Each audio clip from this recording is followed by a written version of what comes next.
ఇక అంతకుముందు కాళేశ్వరం ప్రాజెక్టును అధికారుల బృందం సందర్శించింది. దీనికి సంబంధించిన ఫుల్ డీటెయిల్స్ మా ప్రతినిధి వరంగల్ వేణు అందిస్తారు లైవ్ లో. వేణు చెప్పండి, నిన్ననే మనం చూసాం ఈ సీతారామ ప్రాజెక్టుకు సంబంధించి మంత్రులు సమావేశమయ్యారు. దీనిపై పలు అంశాలను కూడా చర్చించారు. ఇక మంత్రుల బృందం అక్కడికి వెళ్లి కూడా సందర్శించే అవకాశం ఉందని తెలుస్తుంది. దీనిపై అప్డేట్స్ ఏంటి వేణు? ఉమాశ్రీ, తెలంగాణలోనే ఇరిగేషన్ శాఖలో పూర్తిగా అవకతవకలు అక్రమాలు భారీ స్థాయిలో దేశంలోనే ఇప్పటివరకు జరిగిన స్కామ్ జరిగిందంటూ ఎన్నికలకు ముందే ఆరోపణలు వచ్చాయి. ప్రస్తుతం ఆ సమీక్షల తర్వాత కూడా అట్లాంటి భారీ స్కామ్లు అయితే బయటపడుతూ ఉన్నాయి. కాళేశ్వరం ప్రాజెక్టు సంబంధించి 93,000 పైగా కోట్లు ఖర్చు చేసినటువంటి ప్రభుత్వము 1,00,000 ఎకరాలకు కూడా కొత్త ఆయకట్టం సృష్టించకపోవడం, దాంతో పాటుగా నిర్మాణంలో కూడా పలు లోపాలు ఉండడం, మేడిగడ్డ బ్యారేజ్ కుంగిపోవడం, అన్నారంలో కూడా సీపేజ్ ప్రాబ్లం రావడం, ఇదంతా ఓవైపు పంప్ హౌజులు కూడా మునిగిపోయి పంప్ హౌజుల రిపేర్లు కూడా ఇంకా 2 ఇయర్స్ నుంచి కూడా కొనసాగుతున్న పరిస్థితి. ఇదంతా చూస్తుంటే మాత్రం తెలంగాణకు సంబంధించినటువంటి ప్రజల సొమ్మును అప్పనంగా ఇతరులు కట్టబెట్టారు, కావాలని దీనిలో కొంతమంది నాయకులు అక్రమాలు చేసేసినటువంటి వాదనకు బలం చేకూరుతుంది. ఇక స్వయంగా ఎన్ఫోర్స్మెంట్ సంబంధించినటువంటి అధికారుల బృందాలు ఏకకాలంలో 10 చోట్ల కాళేశ్వరం ప్రాజెక్టు కార్పొరేషన్ సంబంధించిన అన్ని కార్యాలపై ఏకకాలం లోపల సోదాలు నిర్వహించారు. దానికి సంబంధించిన రికార్డులు హార్డ్ డిస్క్ కూడా సీజ్ చేసి తీసుకురావడం జరిగింది. అయితే దీనికి సంబంధించి ప్రో నోట్ ఒక నోట్ రెడీ చేయాలి, దాంతోపాటు ప్రాథమికంగా రిపోర్ట్ రెడీ చేయాలంటూ ప్రభుత్వం ఆదేశించడంతో డీజీ స్వయంగా రాజీవ్ రతన్ మేడిగడ్డ ప్రాజెక్టుతో పాటుగా కూడా అటు Annaram barrage, Kannepalli pump house 3 చోట్ల 3 రోజుల పాటు ఆయన సోదాలు చేశారు. దాంతో పాటుగా స్థానికంగా ఉన్నటువంటి ఇరిగేషన్ శాఖ అధికారులు ఇంజనీర్ల బృందంతో చర్చలు జరిపారు. అసలు ఏం జరిగింది, ప్రాజెక్టు ప్రారంభం నుంచి మొదలు పెడితే ప్రాజెక్టు నిర్మాణం పూర్తయ్యేంత వరకు ఎట్లాంటి ఏర్పాట్లు చేశారు, దాంతో పాటుగా ఎటువంటి ఇన్స్పెక్షన్లు, దానికి సంబంధించి పూర్తి స్థాయి డేటా తీసుకున్నారు.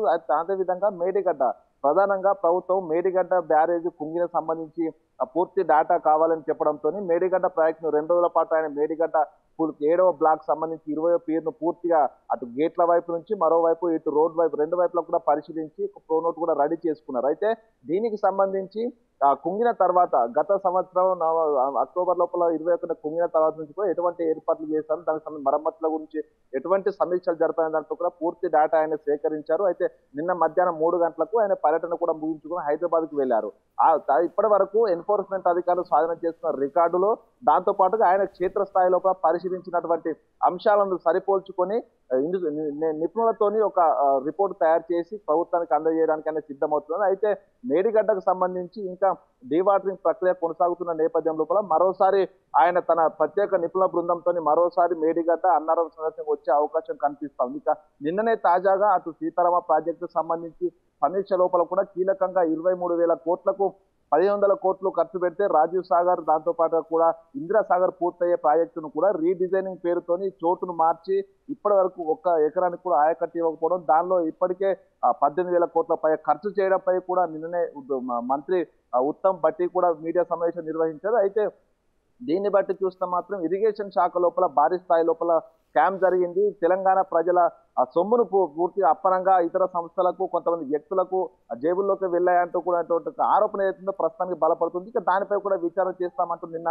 మంత్రులు చెప్పారు. దాంతో పాటుగా ఈ మరోవైపు కాళేశ్వరం ప్రాజెక్టు కార్పొరేషన్ సంబంధించి మొత్తం 7 లింకులు ఉండగా మరో 5 లింకులకు సంబంధించినటువంటి ప్రాజెక్టులపై కూడా విచారణ జరుపుతాము, అందులో ఎటువంటి విషయాలు తెలుస్తాయంటూ కూడా స్వయం నిన్న మంత్రులు ప్రకటించడం, దాంతో పాటుగా 2 లక్షల కోట్లకు పైగా ఇక్కడ స్కామ్ జరిగిందనేటువంటి ఒక విషయం కూడా బయటకు వచ్చిన పరిస్థితి కనిపిస్తుంది. సో ఓవరాల్ గా చూస్తే కాళేశ్వరం ప్రాజెక్ట్ అనేది 1,00,000 కోట్ల పైగా ఇక్కడే స్కామ్ జరిగితే మిగతా ప్రాజెక్టులలో కూడా 1,000 కోట్ల రూపాయలు అనవసరంగా రీడిజైన్ పేరుతోని అక్కడ వాటర్ అవైలబిలిటీ ఎక్కువ ఉంటుందనే పేరుతోని తీసుకురావడం, అక్కడ ఇప్పటి వరకు ప్రాజెక్టు పూర్తి చేయకపోవడం, దీనిపై కూడా ప్రభుత్వం అయితే పూర్తి సీరియస్ గా ఉందని తెలుస్తుంది. ఇక రేవంత్ వచ్చిన తర్వాత మరోసారి సమీక్ష సమావేశం నిర్వహించి దీనిపై క్రిమినల్ చర్యలకైతే ప్రభుత్వం వెళ్లే అవకాశం అయితే కనిపిస్తా ఉంది. Right, thank you Venu.